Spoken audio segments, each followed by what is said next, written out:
advocacy a lot. I promised A people I lot. would record this when they couldn't come. So sorry, I just turned on the recording. Go ahead, Suzanne. Um, so um, so one of the things that's been part of that has been when things happen, when ableism happens, Mm-hmm. particularly publicly, uh, Mm-hmm. is to name it, to hold up the mirror, say, Mm-hmm. okay, this is what happened. This is why this is a problem. And we've Mm-hmm. been doing that since the beginning. And that's been Sure. a big part of what we do. And that has had that has borne some fruit. Okay. Um, but part of the reason why the AIM program struggled, in addition to the things that Barbara has already mentioned about just the capacity issues for doing a long program like that, and the fact that the world has changed from when Welcome and Congregation came out in Sure. 1989, and Yeah. that kind of program, that's not the way things go. But part of it also was getting enough buy-in um, at the um, uh, at the executive level in the UUA, frankly, of saying this stuff is important, and convincing the staff that this stuff was important, so that Mm-hmm. the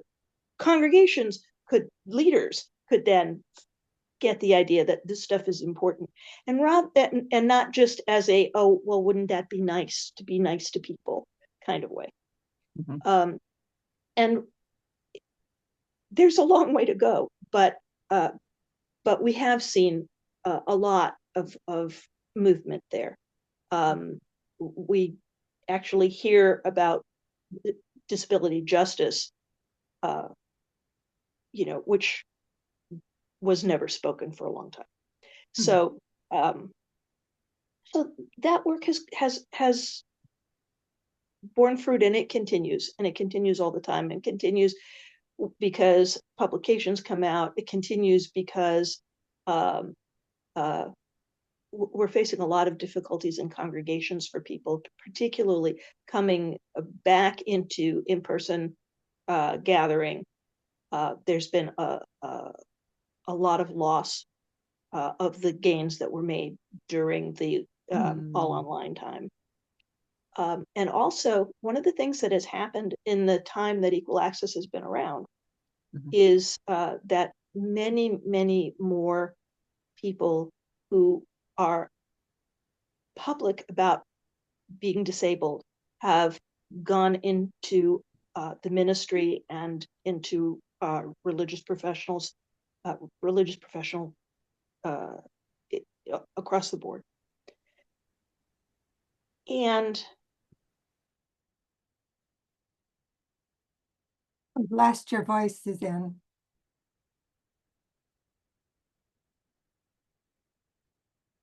I can't hear you.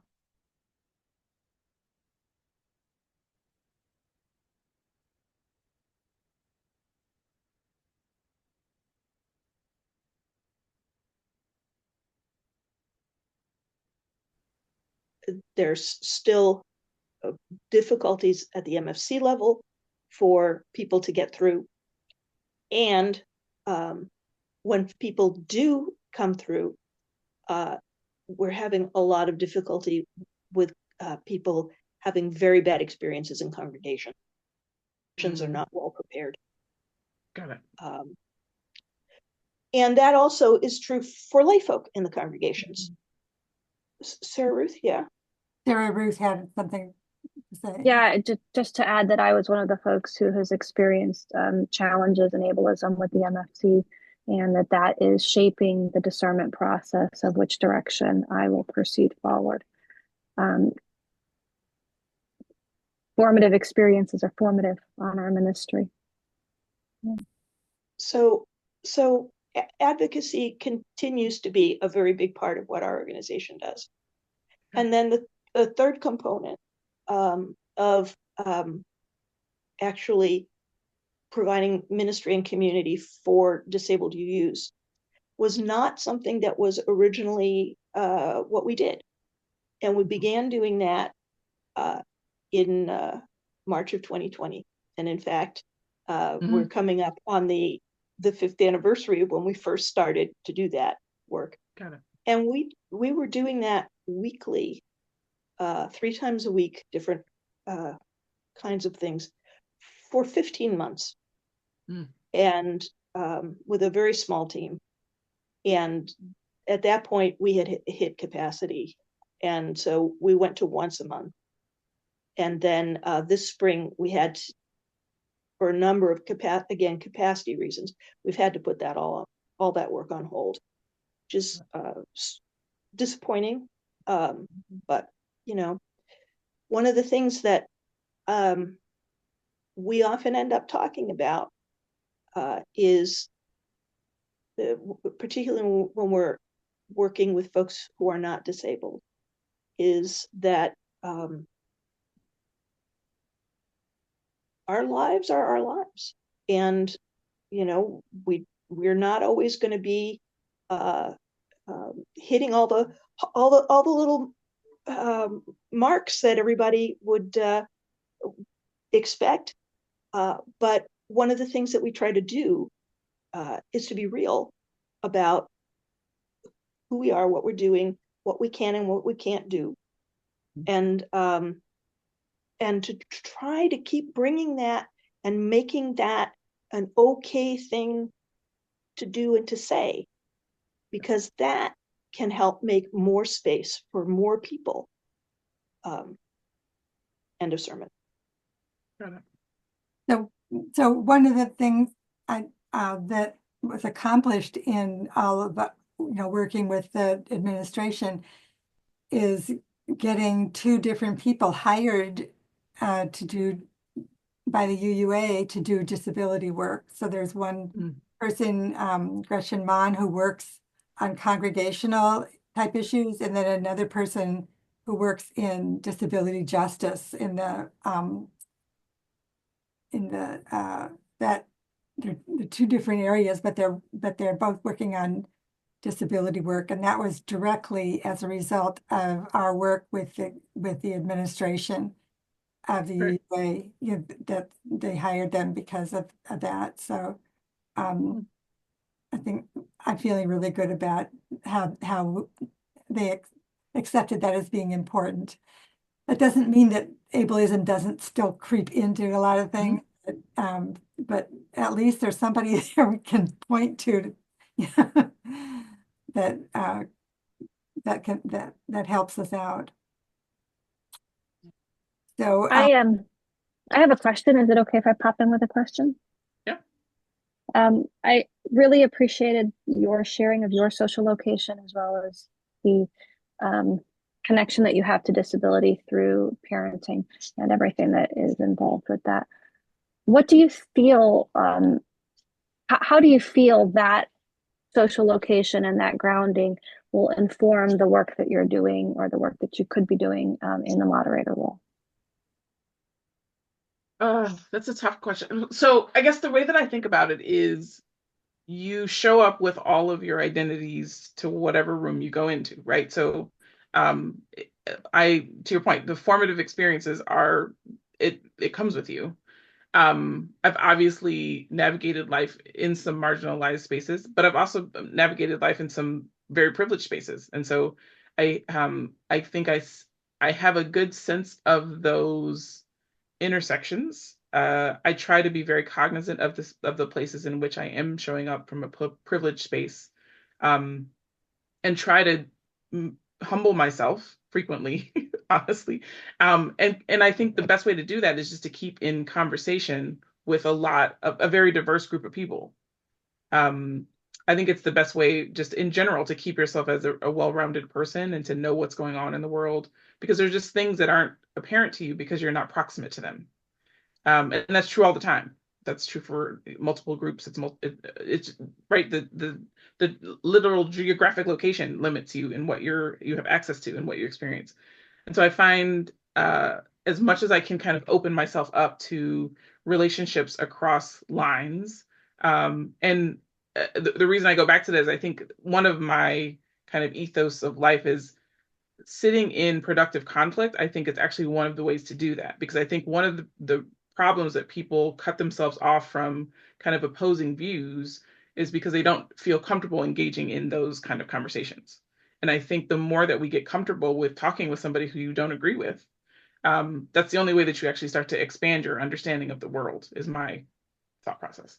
And so as much as I can't make myself kind of jump lines, right? You can't make yourself experience something that you haven't experienced. But as much as you can try to absorb from those who are up front and on those front lines, I think that's how you kind of better understand what those are.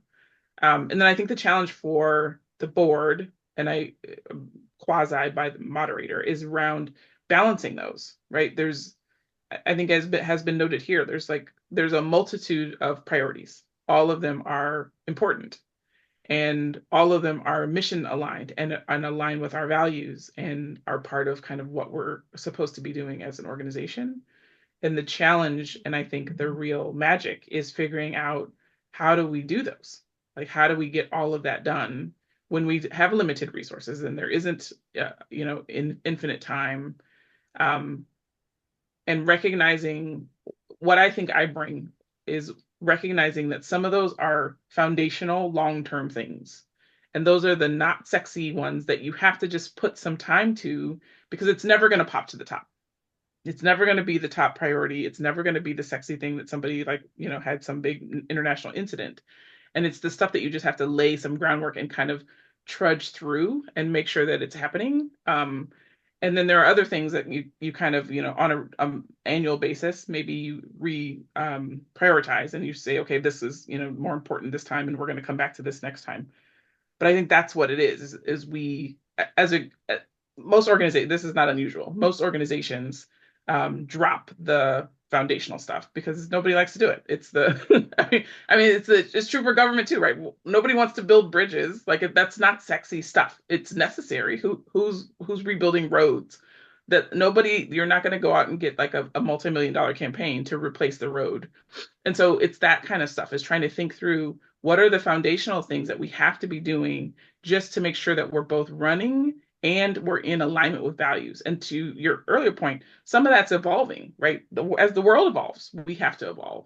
And so something that maybe wasn't necessarily your huge priority 10 years ago, it starts to become more important. And I think we're seeing some of that as neurodiversity has become more proximate. Like, there's many, disability is becoming much more, and I would argue, as we've said, like, racism and other marginalized groups, they've always existed. It's always been the numbers. We just didn't have words and nomenclature for it. And so I think that's true in the disability space as well.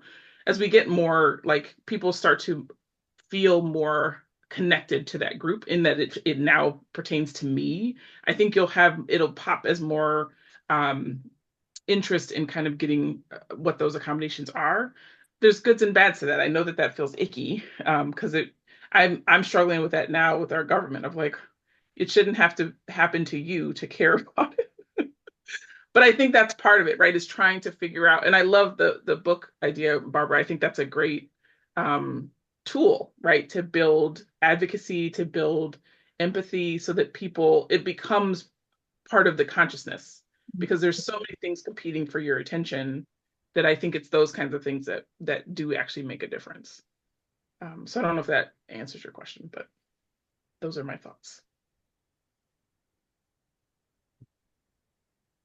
So when we talk about what is it that we would want, I don't know if how much the moderator can do, but as long as they know what we want. Yeah. I looked on the UUA's website, and when you look for, what are the social issues that you're working on? And it has 3 or 4 different things listed there, all of which are really important, but disability is not one of them. Not listed. So what we want is, on that page at their website, we want to say something about disability. Got it. So. And the things they actually back it up. Yeah. That's fair. Do you feel like that's why they take it down? Because they don't feel like that they're kind of living into it? I don't really know where the 4 priorities quite came from, because Okay. they've been there for a good while. Yeah. So But it's they climate, don't change either, which is frustrating. yes, climate justice, racism, reproductive justice, and what's the other one? I'm not thinking of it right now. But that, LGBTQ. yes, that's it. And all of those are really important. Yes, they are. Hello. Sorry. And I will say that in cross-sectional work that I've done when I'm sitting at the table, this is often the situation. Disability is the unspoken, unwelcome civil rights partner. Got it. And all the challenge that's associated with that. There's many conjectures around that. Sometimes it has to do with the ways that disability is used to further marginalize other communities. Oh, you are, for example, where tools for assessing intellectual capacity were historically racist, and therefore creating categories of individuals as having intellectual impairment that was really associated with the tools being racist. And then the need for the African American community to push back against, we are not disabled. This is the tools that are creating a perception of disability.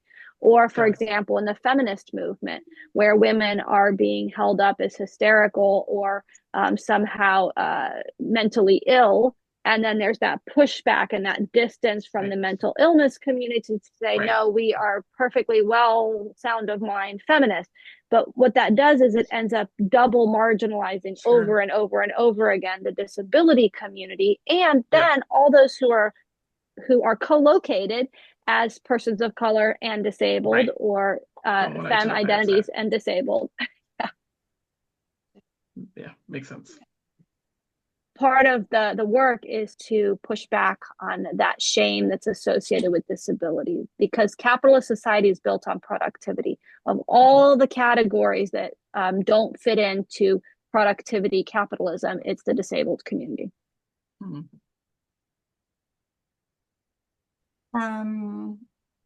So let's see.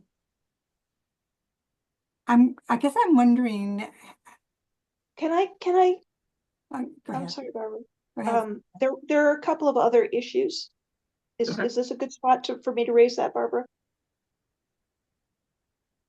I was actually just going to give the example of what happened at General Assembly when the captions stopped working. Okay. And what happened at General Assembly is the captions stopped working and in the middle of a meeting. And those of us like me who has a hearing problem, we rely on the captions working in order to understand. We're having a very hard time trying to understand them. And it took a while before they got turned back on. And so the disability community put in a complaint, saying, if the microphone had stopped working, you probably would have stopped the meeting because no one could hear. But what happens when the captions stop working? So they did apologize. They did apologize. So, I've got to say that. That's a great segue, though, because one of the places where I think the moderator definitely has a role, and the board does too, is around ableism and access issues at General Assembly. Things happen, and there'll be a serious problem at General Assembly, and it will go through the various filtering committees, and it will come back. And this has happened several times in recent years, where the moderator then gets up in front of the beginning of the next general session and does a big mea culpa about how this thing happened. And we're going to work with this, and this won't happen again. And of course, it does happen again. And so it's really important for the moderator to find a way to follow through with are the changes that were lifted up actually, is any work happening on making that happen? Got it. And that's a very important thing that the moderator can do. That would be really helpful. That absolutely resonates, because I was on the social systemic justice team this year for GA, and we had a whole like after action report. But I see where it's disjointed, right? There's an element of like, you had this blitz team that worked on it for a few months and like was really into it and had all these like specific examples. But to your point, there is nothing continuity wise that happens after that. So it's just kind of passed over to a group with the assumption that they're going to do something with it, but there is no kind of follow up from that. So that absolutely resonates. That makes sense to me. And just to clarify for me, I feel like it's important. One of the things that happens in the disability community or any other marginalized community is the needs of a few are relegated to the needs of the many. Anytime that occurs on the line of marginalization, that's oppression. And sometimes that's the reasoning by which we continue forward. Well, we needed to prioritize the meeting, and yes, the closed captions went off, but that's only a few people that's affecting, and therefore we continue the meeting. It's similar to saying, let's take a vote of the population on an issue when the majority are going to vote in a particular direction of favor for themselves over the oppressed minority. Sure. It's a misuse of democracy by saying that the needs of the many outweigh the needs of the few when the needs are along the line of disability. And so bringing that lens to however the situation is moderated, is this prioritizing the needs of the many over the needs of a few when those few are a particular group of people? Got it. That would be a miscarriage of equity. Got it. And then another place where I think the moderator and the board have a role to play that is really critical. One of the things, right, that came out of the Commission on Institutional Change report was that as a movement, a faith tradition, we need to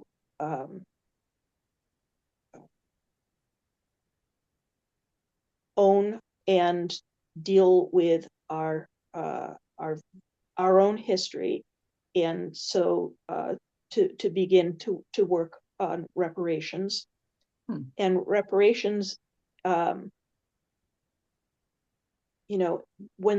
the board talks, the UUA board talks about reparations, it really has been around the more well-known issues around Unitarian and Universalist involvement in enslavement, and then the somewhat less known the history with the Indian school.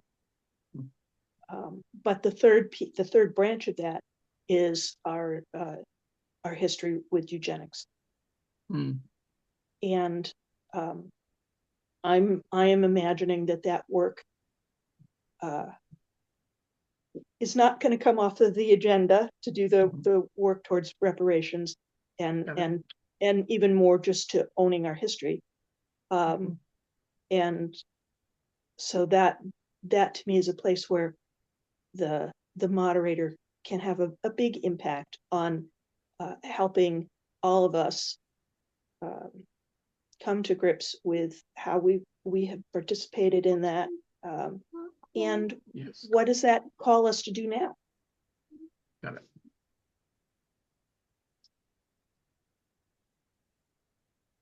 Natasha, you and I both perhaps wouldn't have had the children that we have if eugenics was the rule of the land. Absolutely. Absolutely fair. Interesting. I wonder, this is not actually helpful, I'm just musing now, but I'm wondering, something that I've struggled with is that UUs tend to be very academic, and we love to have a debate, but when it has human impact, there are some people who still can't get past the academic debate. And I think it's can be a hindrance to actually hearing one another, because I think they just hear the like literal logic and not some of the emotion behind it, which is part of the conversation. But it also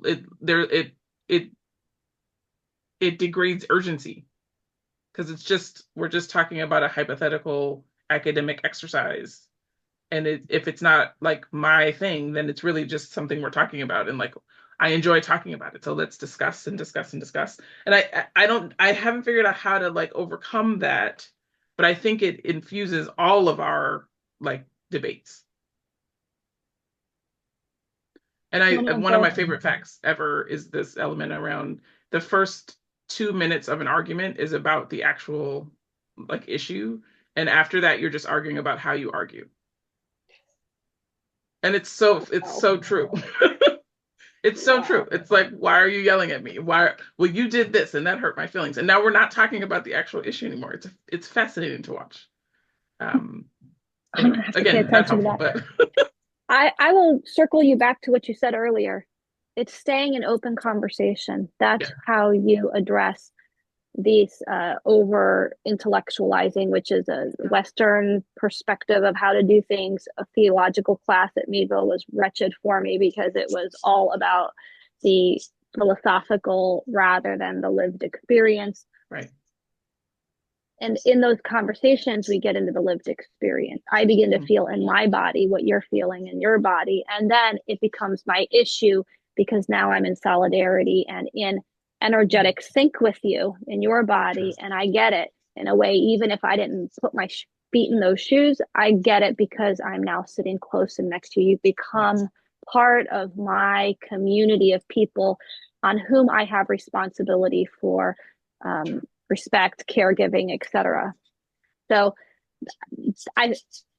intellectualizing is actually a methodology to keep things at a distance. And so the more we can break down the intellectualizing and instead shift into the breaking of bread together, those daily lived activities of being in community together, is when we begin to erode the them and us, and it becomes we are.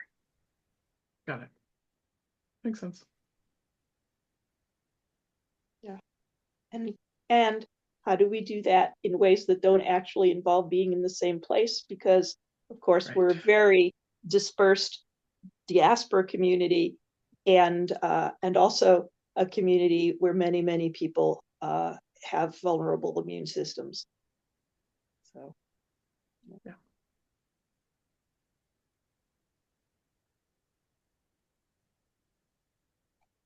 Well, this was super helpful. I appreciate the time. Are there other questions I can answer?